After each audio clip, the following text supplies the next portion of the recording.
কোরআন কি বলে? কোরআন বলে যে নামাজ প্রতিষ্ঠা করো। কেন নামাজ প্রতিষ্ঠা করব? কি কারণ? কারণ নামাজ অশ্লীল ও মন্দ কাজ থেকে বিরত রাখে। নামাজ মানুষকে অশ্লীল ও মন্দ কাজ থেকে বিরত রাখে। আল্লাহর স্মরণই সর্বশ্রেষ্ঠ স্মরণ। তোমরা যা করো আল্লাহ তা জানেন। এটা আছে সূরা আনকাবুত আয়াত নম্বর 45। নামাজ শব্দের অর্থই হচ্ছে স্মরণ, সংযোগ এবং যোগাযোগ। এখন আপনার মধ্যে যদি সত্যিকার অর্থে ক্ষুধা বিরুদ্ধ থেকেই থাকে, তাহলে আপনার দ্বারা আর অন্যায় কাজ হবে না এবং সমাজে, রাষ্ট্রে, পরিবারে শান্তি বিরাজ করবে, তাই না? কিন্তু আসলে কি আমাদের সমাজে শান্তি বিরাজ করছে? না। যে ইমামদেরকে সালাম দেওয়ার কথা ছিল, যে ইমামদেরকে শ্রদ্ধা ভরে পায়ের ধুলি নেওয়ার কথা ছিল, সেই ইমামদেরকে বিভিন্ন মজলিসে চড় থাপড় দিচ্ছে নেতারা, দেখছেন? আবার এই নেতা ছাড়া কিন্তু অজ হয় না। আপনি যাচাই করে দেখেন, যেখানে যত বড় বড় আছে, মানে নেতা আছে ওই এলাকার, তাকে রাখতেই হবে। হোক সে বিএনপি আর আওয়ামী লীগের জামাত, কোনো কথা নাই, তাকে রাখতে হবে। সে ছাড়া আর হয় না, মানে ওয়াজ হয় না। বোঝা গেছে বিষয়টা? এটা কি বিষয়? এখন মূল কথা হচ্ছে যে এই নামাজ কি আসলে আমাদেরকে অন্যায় কাজ থেকে বিরত রাখতে পারতেছে? হয়তো পারতেছে, নয়তো না, তাই না? সামান্য কদাচিৎ হয়তো উপকার আসতেছে, কিন্তু বেশিরভাগই ধোঁকাবাজ। নামাজ পড়তেছে, অন্যায় করতেছে, নামাজ পড়তেছে, অন্যায় কাজ করতেছে। কোনো বিচার নাই সমাজে, রাষ্ট্রে, কোথাও বিচার আচার নাই। আপনি দেখেন, একটা মানে এক্সাম্পল ইজ বেটার দেন পার্সেপ্টের কথা আছে, মানে দেখতে পেলে কেউ শুনতেছেন। তার আছে যে 1971 সালে এই বাংলাদেশ স্বাধীন হওয়ার পর থেকে আজ পর্যন্ত দেখেন যে এই ধর্ষণের দায়ে কয়টা লোকের ফাঁসি হয়েছে? হয় নাই, হয় না। তার মানে কি? এই বিচার ব্যবস্থা প্রমাণ করে যে দেশে আইনের কোনো বাস্তব প্রয়োগ নাই, ইসলাম প্রতিষ্ঠিত হয় নাই, যেটুকু আছে মুখে মুখে। এখন যদি আপনি মনে করেন যে আই লাভ ইউ, হ্যাঁ আমি তোমাকে ভালোবাসি, বউ থাকবে, ওই আই লাভ ইউ তো দরকার নাই। ওই লাভ ইউ আপনি বাদ দেন।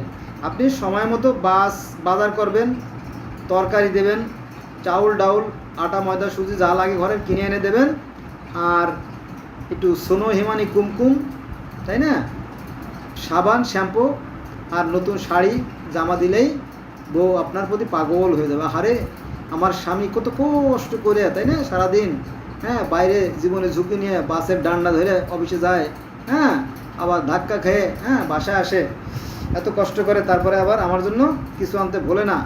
তখন আপনার প্রতি তার ভালোবাসা এমনিই সৃষ্টি হবে। I love you, I love বলে কোনো লাভ নাই, ঠিক আছে?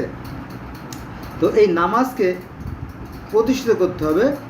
শয়নে স্বপনে যদি সৃষ্টিকর্তার কথা আপনার স্মরণ থাকে, আপনার দ্বারা আর অন্যায় কাজ হবে না, সমাজে শান্তি বিরাজ করবে। কিন্তু এরকম শান্তি প্রতিষ্ঠা করার লোক বড়ই অভাব।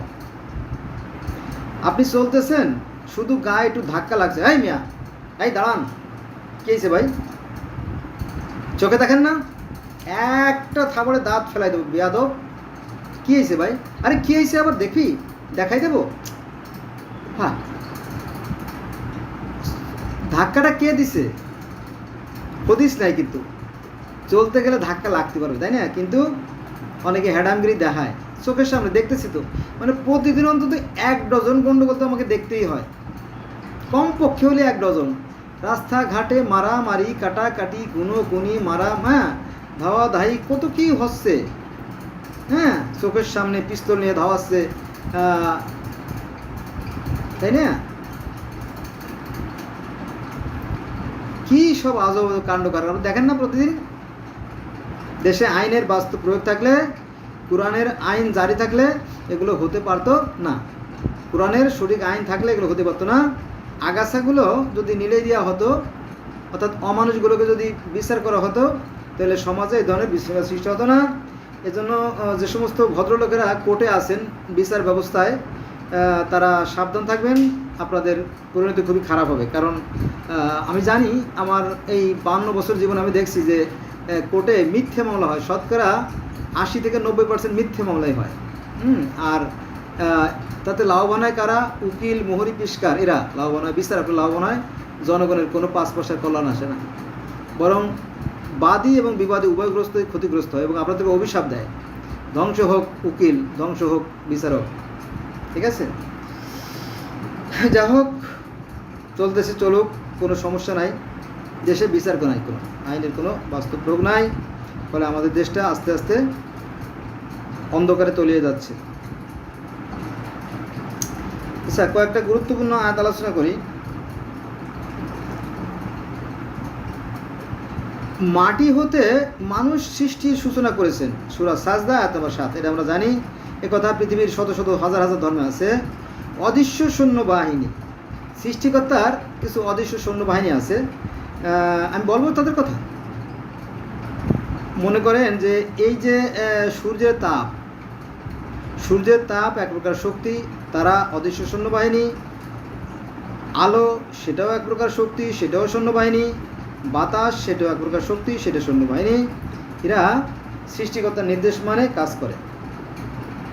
এটা আছে সূরা আহজাব আয়াত নম্বর 9। এবার আসেন একটা মজার একটা আয়াত চলে আসছে।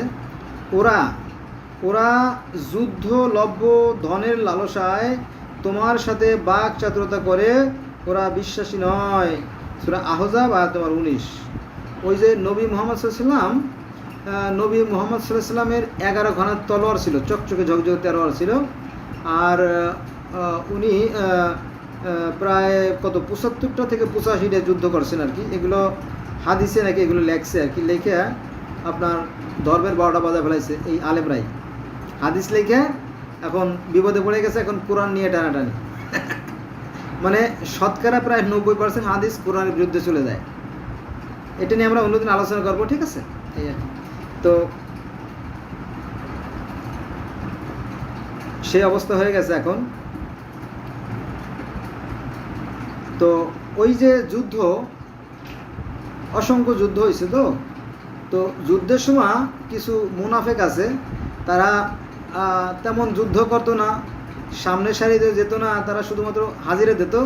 হাজিরে দেওয়ার পরে যে গনিমতের মাল যেগুলো আর কি, যুদ্ধলভ্য যে সমস্ত সম্পদ, কারণ আরবের অবস্থা তো খারাপ ছিল, তাদের কাজই ছিল লুটপাট করে মানুষের তা আনা আর খাওয়া, এগুলোই ছিল তাদের কাজ, জাতীয় পেশা হিসেবে ব্রত হয়েছিল একসময়। তো সেই কথাটা এখানে চলে আসছে। ওরা যে এখনও অসভ্য হয়ে গেছে, মানে আরবরা এখনও অসভ্য হয়ে গেছে, ওরা কাজ করে খাইতে জানে না। ওই যে ব্রিটিশের যে নাইকো কোম্পানি, ওরা তেল তুলে দেয়, আর আপনার ওই হজের টাকায় দুটো মিলে ওরা চলে আর কি। এগুলো বন্ধ হয়ে গেলে, তেল বন্ধ হয়ে গেলে ওরা না খেয়ে মারা যাবে, কারণ কাজ তো জানে না, মাথায় তো তেমন মাল নাই, এই অবস্থা। তো যাক, আল্লাহ তাদের হেফাজত করুক, দোয়া করি। তো ওই যে নবী মুহাম্মদ সাল্লাল্লাহু আলাইহি ওয়াসাল্লাম যে এক শ্রেণী ছিল, ওরা যুদ্ধলোভে ধনের লাশলায় ওরা নবী মুহাম্মদ সাল্লাল্লাহু আলাইহি ওয়াসাল্লামের থাকতো এবং ছলচাতুরি কথা, মিথ্যে কথা বলতো, কিন্তু ওরা আন্তরিকভাবে মুসলমান ছিল না। সেই কথা চলে আসছে যে ওরা যুদ্ধলভ্য ধনের লাশলায়, অর্থাৎ যুদ্ধলভ্য যে গনিমতের মাল, সেই গনিমতের লাভের আশায় তারা তোমার সাথে বাক চাতুরতা করে, চালাকি করে। আসলে ওরা প্রকৃত মুসলমান না, ওরা আছে কি মুনাফেক মুসলমান। এটা কোথায় পাইছেন ভাই? এটা আছে সূরা আহজাব আয়াত নম্বর 19। এখন তো সহজ হয়ে গেছে, খালি গুগলে যাবেন, সূরা আহজাব আয়াত নম্বর 19 সার্চ দেবেন, অথবা ইউটিউবে যে সূরা আহজাব 19 সার্চ দেবেন, দেখবেন যে টপ করে চলে আসছে। মজা না? মজা হয়ে গেছে, মোবাইল আমাদেরকে খুব মজা এনে দিয়েছে। আচ্ছা, এবার আসেন আর একটা গুরুত্বপূর্ণ আয়াত। সকাল সন্ধ্যায় আল্লাহর পবিত্রতা ও মহিমা ঘোষণা করো। সকাল এবং সন্ধ্যায়, কখন কখন? সকাল আর সন্ধ্যায় আল্লাহর মহিমা ঘোষণা করো। কে বলেছে? আল্লাহ বলছে। কোথায় বলছে? সূরা আহজাব আয়াত নম্বর 42। সকাল সন্ধ্যা 2 বেলা, বেশি না। কোথাও আছে 2 বেলা, কোথাও আছে 3 বেলা, এই নিয়ে অনেক মতপার্থক্য আছে, সেখানে আমরা যাব না। আচ্ছা, আল্লাহ বলেন যে পূর্বে যারা অতীত হয়ে গেছে তাদের জন্য এই বিধানই ছিল, তুমি আল্লাহর বিধানে কোনো পরিবর্তন পাবে না। সূরা আহজাব আয়াত নম্বর 62। হ্যাঁ, আমি তাই বলি যে এই যে কোরআনে যা আছে, আমি বেদ পড়ে দেখছি, তো বেদ পড়ে দেখছি, বেদে তাই আছে, বরং বেদে আরও তত্ত্ববত্ত বেশি আছে, এবং ভগবদ্গীতাও তাই আছে। বলি দু একটা কথা, নইলে আবার বুঝবেন না। সেটা হচ্ছে যে ন তস্যি প্রতিমা অস্তি, তার কোনো প্রতিমা নাই, বা তার কোনো উপমা বা তার কোনো তুলনা নাই।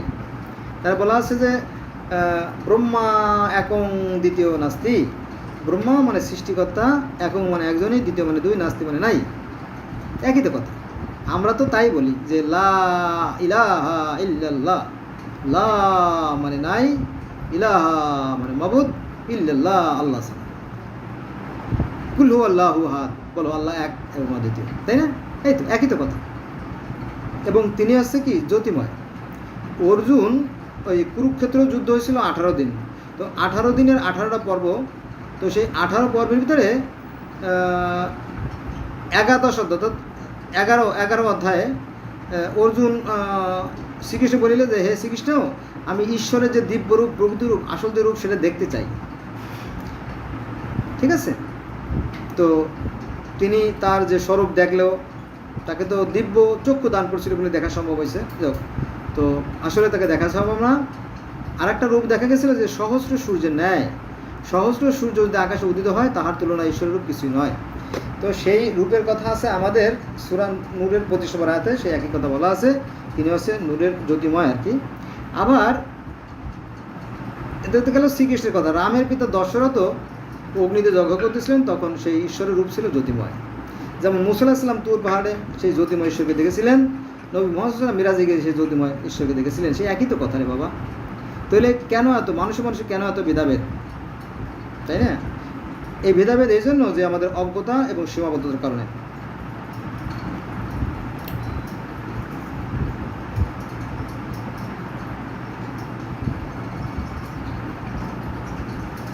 তাহলে পূর্বে যারা অতীত হয়ে গেছে, তাদের জন্য এই বিধানই ছিল, তুমি আল্লাহর বিধানে কোনো পরিবর্তন পাবে না।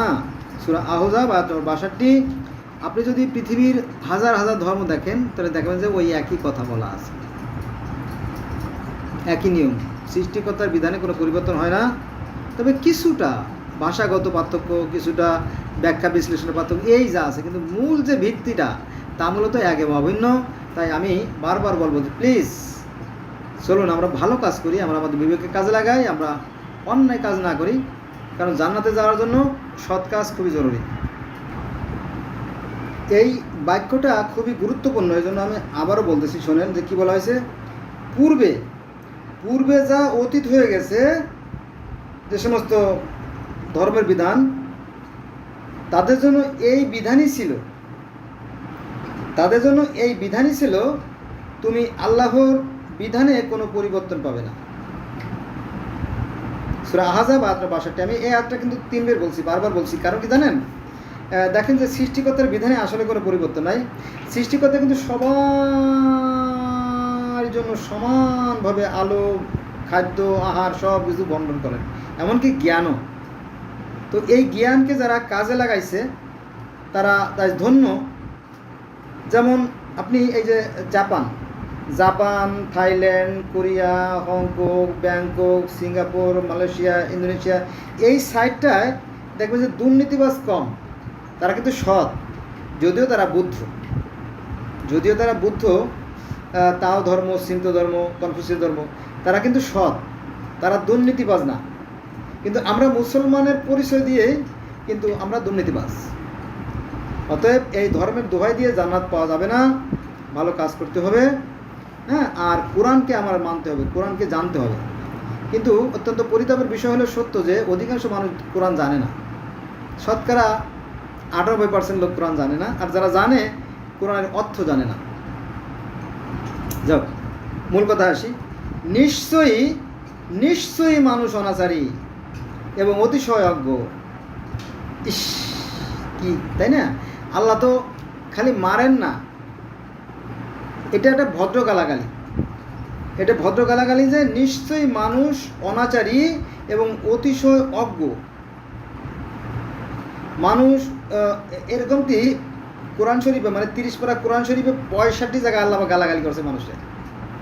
যে মানুষ বড়ই অকৃতজ্ঞ, মানুষ সম্পদ জমাকারী, মানুষ অর্থলোভী, অর্থ লুণ্ঠনকারী, ওরাই সৃষ্টি নিকৃষ্ট, ওরা দেখেও দেখে না, শুনেও বোঝে না, ওরা চতুষ্পদ জন্তু সে নিকৃষ্ট, এভাবে অনেকভাবে মানুষকে আল্লাহ পাক গালাগালি করছে। কারণ কি জানেন, আসলেই মানুষ এমন,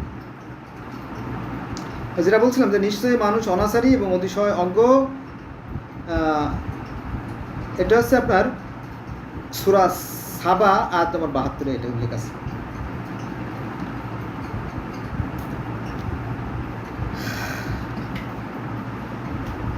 এবার আসেন, ভিডিও শেষ করে দেব, আরও দু একটা আয়াত বলবো।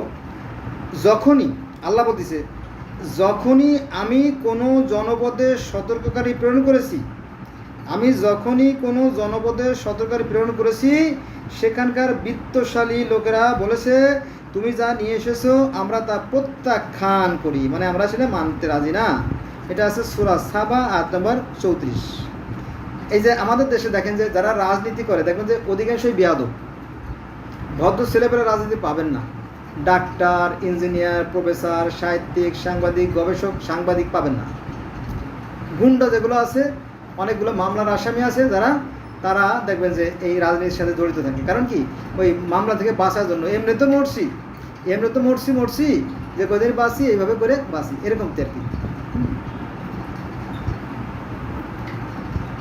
যারা ওই যে মানুষ হত্যা করতে পারে, যারা জেল খাটতে পারে, জেল না খাটলে পরে বিরাট হওয়া যায় না, নেতা হওয়া যায় না। কি সুন্দর কথা, তাই না? জেল না কাটলে বড় নেতা হওয়া যায় না। তওবা। ভদ্রলোক পাবেনই না, রাজনীতি ভদ্রলোক পাবেনই না, দু একটা পাবেন সিটে ফুটা। আপনি আমার দু একজন ভালো, মানে দু একজন ভদ্র নেতার কথা বললেন যে এরা ভদ্র, কমেন্ট করে জানায়। যখনই আমি কোনো জনপদের সতর্ককারী প্রেরণ করেছি, সেখানকার বিত্তশালী লোকেরা বলেছে তুমি যা নিয়ে এসেছো আমরা তা প্রত্যাখ্যান করি। সূরা নাবা আয়াত নম্বর, অর্থাৎ এই মাস্তান টাইপের যারা নেতা টাইপের, তারা এই সমস্ত আকাম করে থাকে। তো বন্ধুরা, আজকে এই পর্যন্ত রইল। সবাই ভালো থাকবেন। আল্লাহ হাফিজ।